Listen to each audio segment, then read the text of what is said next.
J'ai grandi dans un village de la région des collines, au centre du Bénin. Même si certains jeux aujourd'hui sont les mêmes que ceux de mon enfance, notre vie était bien différente alors. Et je vais vous conter ce qui transforma ma vie, la vie de mon village et de toute ma région.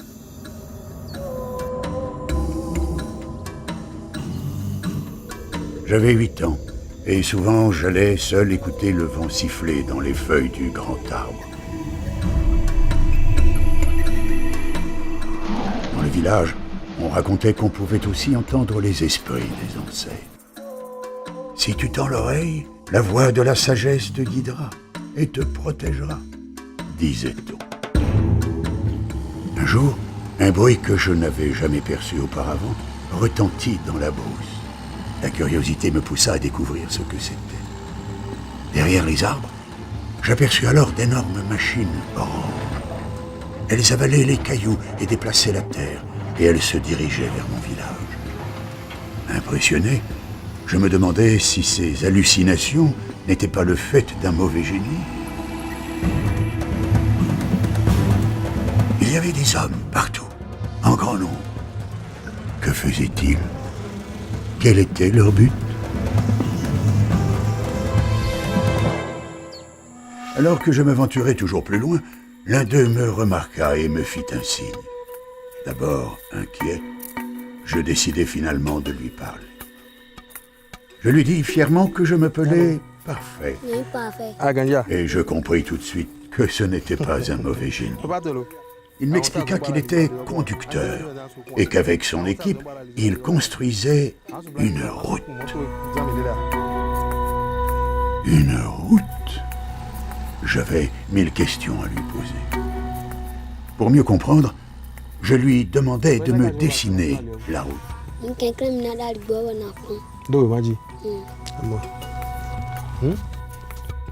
Cette route, me dit-il, va traverser toute la région des collines. Elle va rallier Tchéti à Glazoué en passant par Savalo. Elle passera tout près de ton village, de ton école, de ta maison. À l'écouter, je compris que construire une route était une chose complexe. Il faut, tout d'abord, établir le tracé, puis réaliser le terrassement, le compactage de la terre, notre belle terre rouge et ocre, la latérite. Il faut, enfin, stabiliser la chaussée pour que la route résiste au temps et à la circulation. L'homme m'expliqua ensuite que penser une route, c'est aussi penser à préserver son environnement, les cours d'eau, la faune locale. Ils allaient, pour cela, poser des caniveaux, des dallots et construire des ponts.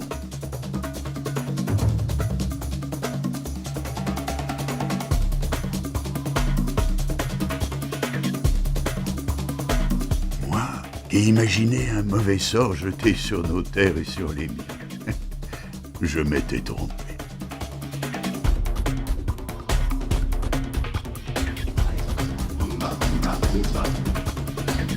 Enthousiaste, tous les jours, tous les matins, j'allais voir comment la route avançait.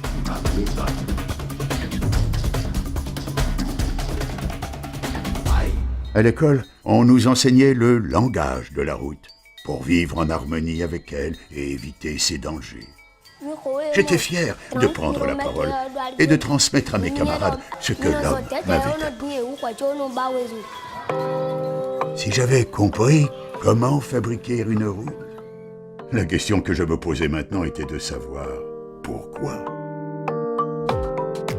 Ce n'est que bien plus tard que j'ai compris ce que ces hommes avaient réalisé. Une route qui nous permet d'aller rapidement d'un lieu à un autre, mais surtout une route qui nous offre l'accès à des services, à des infrastructures désormais incontournables. Si je devais dessiner la route aujourd'hui, je dessinerais des écoles, des hôpitaux, des commerces. Je dessinerais la vie d'hommes, de femmes et d'enfants tournés vers l'avenir.